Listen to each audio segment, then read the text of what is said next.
Radije bih živio u Uštipraći nego li u Memphisu, Berlinu ili ko zna kojoj svjetskoj metropoli. Gledao sam video snimak jazz festivala u Davenportu. Dojam. Fascinantno i dosadno. Bolja je seljačka pura s kajmakom od hamburgera s napisanim mesom. Gdje smrdi balega, tu se dobro jede i jebe. Naravno, konotacija na urbanu septičku jamu je hipertenzija, giht, tumor, ciroza, jetre, stres i milijarda kojekakvih boleština. Obožavam da čujem kako konj prdi, svinja rokće. Volim da me pjesma horoza budi, a ne krik luđaka u susjedstvu. I još jedna vrlo važna stvar, od seljaka se može pobjeći samo ako uđeš u selo. Držao bih na svom imanju jarca, guske, čurke, u stvari ne znam da zamisli životu koju ne bi držao. Probudi se napeta kurca, žena potpaljuje vatru u šporetu, vrhunac užitka da poslije bačne zapali su dobru škiju. Previše sam pričao, moram na poštu da platim račune, moram da primim injekciju tetanusa, moram sebe u mozak jebati. Na koncu, lako spavajte u ovom konclogoru koji nazivaju gradom. Volio bih da nisam u pravu, ali šta je tu je. Ja veliki somor. Nemoj da slika. A što, nije cija? Prvi put čujem da je to zabranjeno.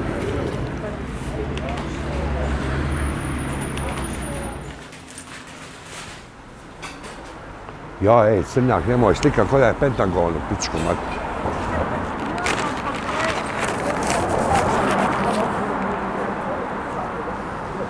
Sarajevo je tu negdje. Spominje se i ta ulica, i ta kafana, i ovo gdje ja boravim. To mjesto kao neki moj zatvor. Uvijek ga spominjem u kontekstu mog zatočeništva u gradu koji mi ne leži, iz kojeg ne mogu izaći. Ja mislim, samo nije moja tragedija, već da je to u kontekstu kolektivne neke tragedije, kolektivno osjećaja pogubljenosti. Jer ulicom vidim i očigledno vidim, to očigledno da su ljudi popucali po šalama, da su psihotični, da se opetuju u priči, da ne mogu da izbace taj mrak, ispovraćaju sebe, da su vrlo dosadni, agresivni, vrlo neprijatni, tako dalje. Moj način i boravka u kafani je vrlo, bilo gdje, na bilo kojem mjestu je distanca. Vrlo je važno da me u nekom trenutku, nekog momenta psihičke krize niko ne provocira, niko ne pegla i tako dalje. Vrlo mi je stalo do toga. I uvijek znam način kako da eskiviram neki latentni potencijalni belaj. Nisam ni agresivan, nisam ni zao i tako dalje, a sve to skupa. Ta rasula mi ne treba, pogotovo u ovoj situaciji. Ja sam kao student poljoprivrednog fakulteta došao u jednom trenutku u prebačaju, poslije razgovora s jednim čovjekom koga sam jako poštovao, da mu jako žao što nije upisao pomoćni fakultet, što nije kapetan plovidbe. Mi smo igrali košarku na nekom igralištu, prekucavali, zajebavali se, igrali fin basket. Kaže, ajde pokušaj, studiraj pomoćni fakultet. I ja sam sutra, poslije ručka, majci, bacio na stol tu kartu i rekao bi moja želja da odem na pomoćni fakultet. Bio sam u poziciji da smo bili u kući solventni, da problem škole, fakulteta nije bio upitan. Ja sam u roku, znači u upisnom roku, već bio u Kotoru i to je bio sad nova priča. S to vrijeme sam školu poništavao, pljuvao, bježao iz škole. Prvi put ja volim što čitam, učim, polažem ispite. Prvi put mi to nije tegoba. Dan prije zemljotresa ja sam drugu pomagal u izljevanju temelja. Bio je neki zidar koji je pokušavao da izusti 3 rečenice i rolao je te rečenice sat vremena, nije uspio da formuliše, da izdeklamuje. Mi smo posle toga nas 10 puzali po podu od smijeha, teški napad smijeha.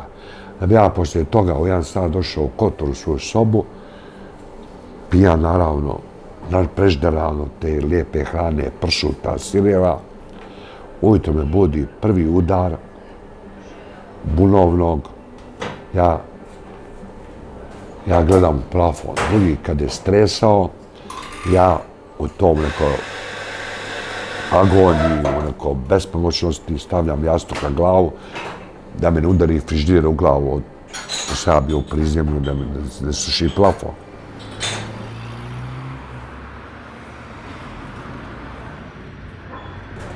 Poslije toga, kad je završilo to rolanje zvuka, monštro zvuka tog zemljotresa, moj krevet je imao all time krevet, bio mislim 100 kg težak, on je rolao s nogara na nogu.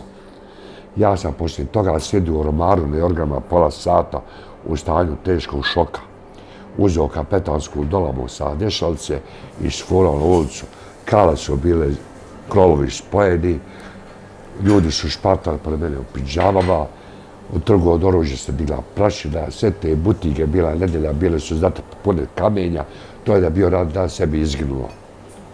Poslije toga izlazim na Kotorsku rivu, onako u šoku, u stvari ne mogu da nikam, nisam mogao skontati što se desilo. Znači, kolona ljudi koji su pobjegli, znači, ja ulazim u kolonu koja ide za Dobrotu, to je neki 3 km od Starog grada.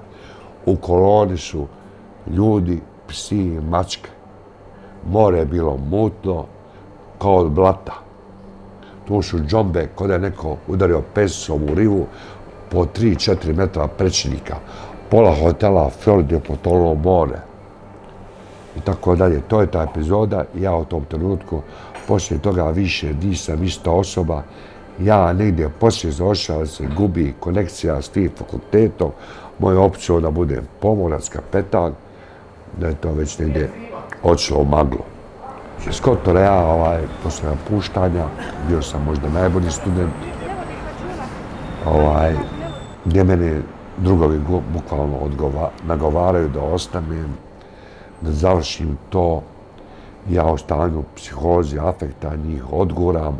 Oni su napravili obruč, meni nisu dali da prođem. Ja sam razbio taj obruč i otišao. Ja mrak, strašni mrak, u skitnju, u ludilo i dođe do Splita, prebaci se na faks u Splitu, gdje je drugi program, jedan ispit iz Kotora mi nije vrijedio na tom faksu. Da bi epilog bio da poslije gafa, kad sam ja tražio signorin na fakultetu, da mi ispuni indeks. Kad se otresla na mene, ja sam izašao iz studentske službe, bacio indeks u šakt. To je bio kraj. Ide posle toga epizoda pijanja, skitnje, ludila, totalno mentalno rasulo. Energija ludila u meni proizvodi anksioznost. Nema žaljenja. Naučio sam da u životu nema milosti. Ne želim slušati dijareju od lijepo napodersanih riječi.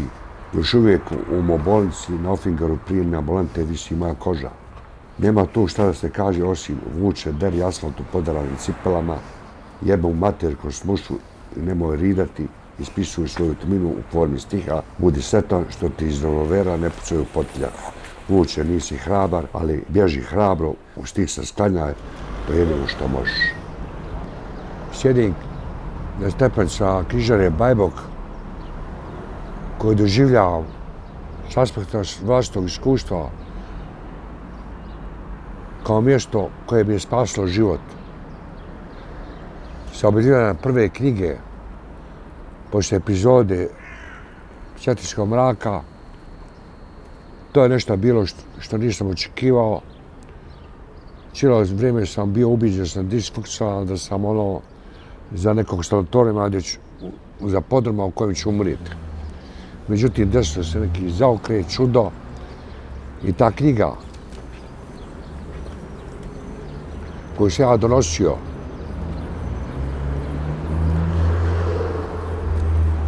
direktoru Bajboka, stranicu po stranicu koju je on skupljao 8 mjeseci strpljivo,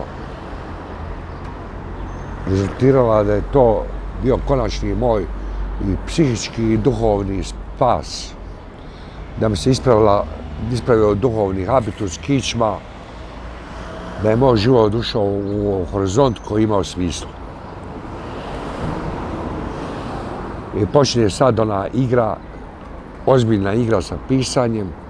Ja kažem i u pisanju, tvrdim, stojim iza teze da onog trenutka pišem da mora to da curi kao voda iz šlaufa, onda znam da je dobro. A prije toga moram pasti u trans. Ako ne padnem u trans, u stanje transa, bolje je da se istuširam, pojedem jajo na oko i odem u park, hranim golubove. Što je paradoksalno, po meni strašna istina, najbolje pišem kad nemam šta da kažem. To bi bio neki rezime, to bi bilo neko zakucavanje, lep, na koja konotira na moju ovu poziciju ostvarenog književnika, razmašivog pjesnika,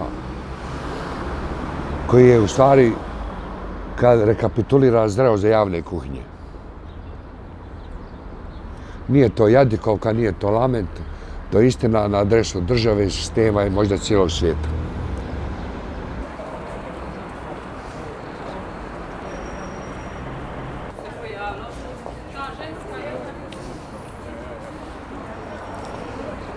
Ja dođem ovdje, meni kokan služi me za apaurina. Kad sam sjeban, kad sam blackout, koki me vrati u život.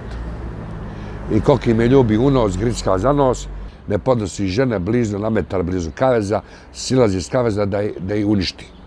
I mene obožava, ja kokija. I koki drobi priču kao mješalce za beton, ja dok pišem laptop iz kaveza, on se spusti na glavačke i meni priča priču, koju ja transporiram u tekst.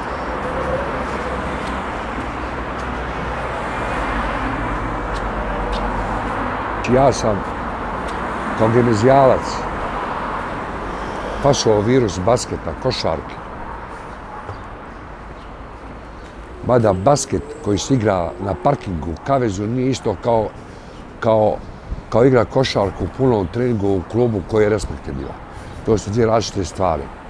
Ja sam bio u procesu, bio sam ekstra kapacitet, bio sam štof, moj veliki prijatelj koji ga doživljava kao familiju, profesor, doktor nauka, me je čak imao namjeru poslati u Ameriku da igram za koleđ, univerzitet. Međutim, desilo se to da se to izjalovilo. I cijelo vrijeme ja figuriram kao dobar košarkaš koji zakucao iza leđa, niko pojma nema da je poezija, književnost, moja opcija, konačna odluka.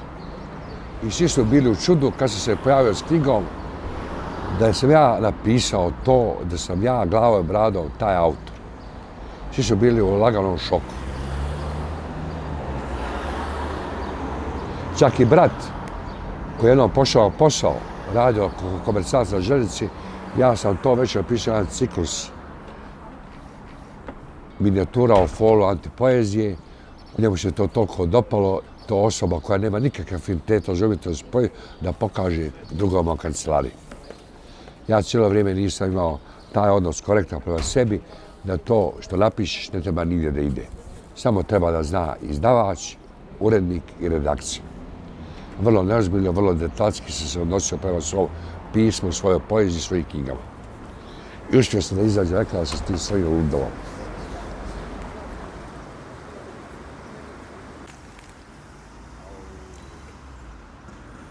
Prije rata se desio zamor u svim aspektima. Takozvani autoriteti su bili izmoreni, iscrpljeni. Već se lagano u tekstove, u poeziju, u prozu inkorporira pojam ništavila, što je ideološki bilo degutantno. Poslije toga, poslije rata, naravno, poslije te svinjarije, koja je u stvari katarza, gdje sam ja lično redigovao svoj pogled na svijet, dešava se da isplivavaju nova imena, novi ljudi koji imaju da kaže nešto drugim jezikom na poseban način, sasvim na drugačiji način. I postaju vrlo zanimljivi, postaju aktualni, postaju kao neki način karetide moderne književnosti u ex-Jugoslaviji. Mislim da je ta nova generacija za respekt, jedno osvježenje, jedan svježi povjetarac o sred ovog pakla i užasa zemaljskog i gradskog i kako hoćete.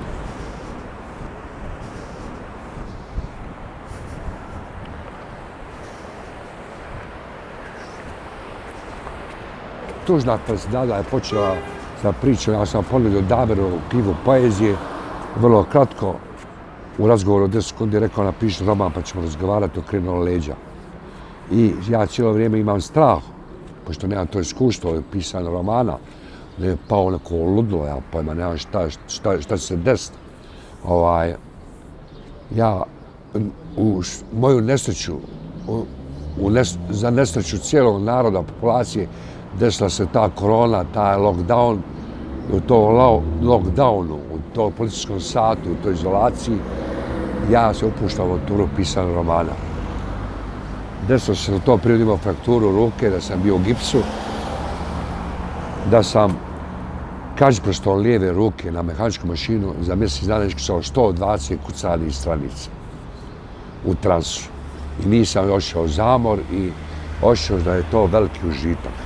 Šta je suština priče? Suština da sam ja ne pjesnik, već antipjesnik, da je pisanje tih versa na moj način meni vrlo nije zahtjevno, ali moraš imati bolji osjećaj za riječ, mora proći kroz tu prizmu, moraš na drugi način vagati te riječi, osjećaj za ritam mora biti poseban, tako dalje. Mislim, više držim do poezije nego do proze. Mislim da je proza samo stvar tempa, stvar jedna avantura koju treba raditi planski, bez forsiranja, pola stranice, 2 rečenice dnevno i jednostavno poslije godinu dana vidiš da to već neka matrica ili forma nekog rukopisa koji treba zaokružiti. Bez nekakve prisile, napadanja teksta i tako dalje, maltretiranja sebe, što bi bilo po defaultu i maltretiranje čitaoca. Mislim da je mnogo zahtjevnije i pisati poeziju. Uostalom, zna se vrlo dobro, to je i dokazano i teoretski i u praksi, da poeziju mogu pisati pjesnici. Prozaista ne može nikad poeziju. Ja mislim da se u velikom primusu stiče toga.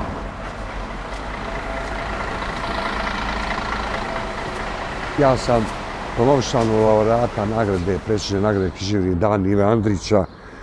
Desilo se to da sam hodao Farhedijom, zazvonio mobil u džepu. Ja sam mislio da me zovu iz Adiko banke za kredit.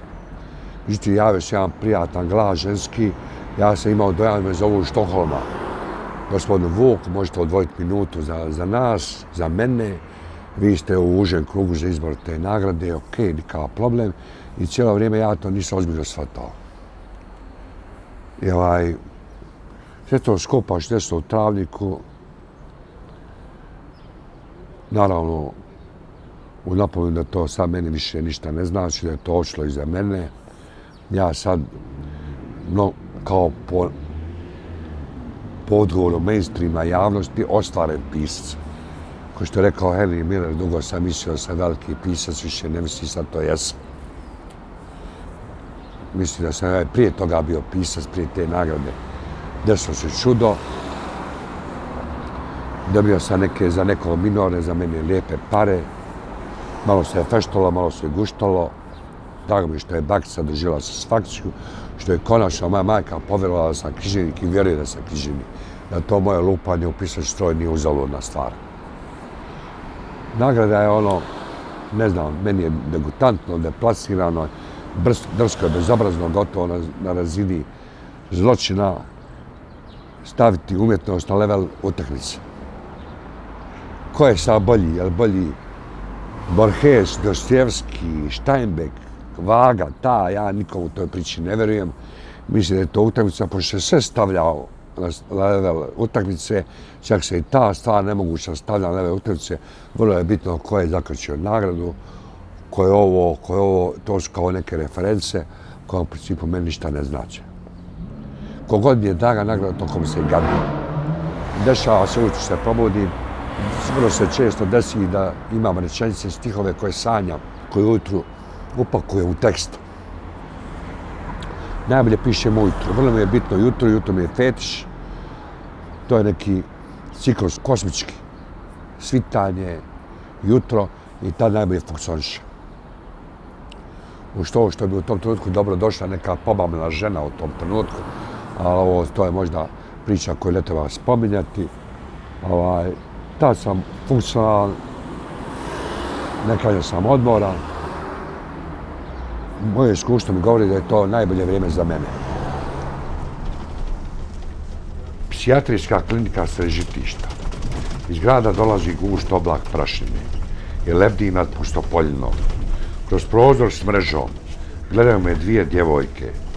Daju mi cigarete, uzimaju ih malim rukama. Čujem smijeh. Starac na klupi svira harmoniku, na travi leže dva mršava psa, u bolničkom parku osjeća se miris fekalija. Polamaju se u ulici ujutro. Pacijenti šetaju u prgasnim pidžamama, prizor je trauma. Tamo gdje sam ja ležao za ovo je Waldorf Astoria. Sunce je zalazlo, dugo sam gledao šlepove na Dunavu, u rukama sam imao snage samo još da držim cigaretu. Pored mene je protrčala djevojčica s kikicama, čekao sam tramvaj u ludačkoj košulji.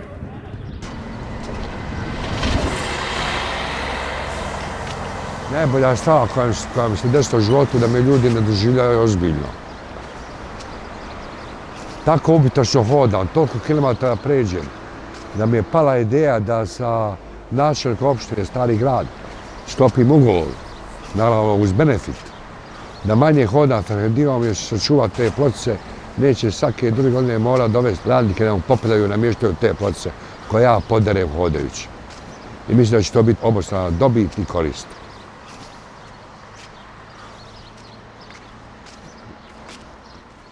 Gutač nula je već bio na neki način ulazak u prozni diskurs. Tu se ne može, ja ne prihvatam tezu podjelu poeziju na prozu. Ta poezija, ta granica ne postoji. U kojoj mjeri roman poezija, u kojoj mjeri poezija roman, meni nikad to neće biti jasno i nije to problem, ne doživljavam kao problem, doživljavam kao fenomen i kao fascinaciju. Ta knjiga, roman u prozi, u poeziji Gutač nula je ulazak u prozni diskurs, ne znam da li uspio naći, tako dalje, gdje sam ja već na ekvilibriju, gdje ja sebe ne mogu da izbalansiram. Šta ja pišem? Da li ja pišem matricu za novi roman, da li ja pišem stihove? Ništa mi od toga nije jasno. Bilo jasno poeta da sam uživao u pisanju te knjige, to je osvrt na moju prošlost. Prošlost je u stvari ruševna, koju ja kao pjesnik treba da vratim u život. Poenta postoji ispijanje, rituala ispijanje kafe s majkom, uz natuknicu da volimo šutnju dok pijemo kafu, preferiramo šutnju, bez ikakve filozofije, priče, crnjaka, problema, od Dodika, Putina, tih govana, popijem kafu, popravi se, izađem s nekim bjeslom na ulicu, s nekim dišpetom, pune energije, koja naravno očekivano, poslije 2 sata ja sam izduvan, ja sam jedna felga bez guma. To je nešto što sam navikao, što me ne dovodi u stanje traume. Na kraju to je moja stvarnost koju se ja bavim i u poeziji i u romanu. Kuriozum da ja na ulici pišem, kreiram, u autobusu, disfanzeru, na trotoaru, u parku, ja kad me opali munja u mozak, ja znači tad kreiram novu pjesmu, novi tekst, novu stranicu, novu kolumnu, ne znam već šta li je kako je. Koliko to vrijedi, da li je to suvišno, nije do mene. Najgora stvar koja se literati može desiti, da daje osvrt na svoje djelo, da sebe stavlja u poziciju da je veličina, poziciju autoriteta, umišljenog genija i tako dalje. Ja nisam taj koji će o sebi šuti govoriti. Još uvijek vjerujem da postoje ljudi koji treba se baviti tim poslom. Moj dan, stari, svaki dan je uvijek isti i svaki put drugačiji. Popravim se kafom, hranim golubove komadima kifle, gledam patke na Miljacki, za nekog nesnosno dosadno, smorno, ubitačno, nešto što bi ga možda navelo na suicid. Mene sve te stvari koje su, nažalost, pošto ja proklet, koje drugi zamaraju, koji su iritantni, mene relaksiraju. Davno sam došao do spoznaje da su važnije nevažne stvari od važnijih. I takav mi se horizont, takav univerzum otvorio, prošao za igru, pisanje. Moj život je ušao u sasvim posve različitu dimenziju koja mi je osmislila život, ubijedila me da treba da istrajem u ovom paklu, u ovom životu, u ovom bitisanju, koju na kraju krajeva svi ljudi svijeta prolaze, na ovaj i onaj način.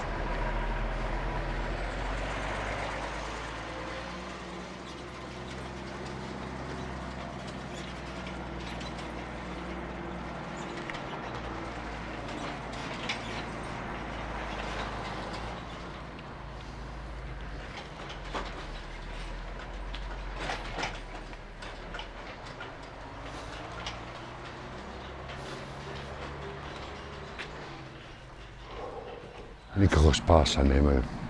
Još je bolje ako toga nisu svjesni. Ja ne vidim, ja vidim crnu sliku dispresiju u gasu. Da li je to iluzija su ubiti, ja pojma nema.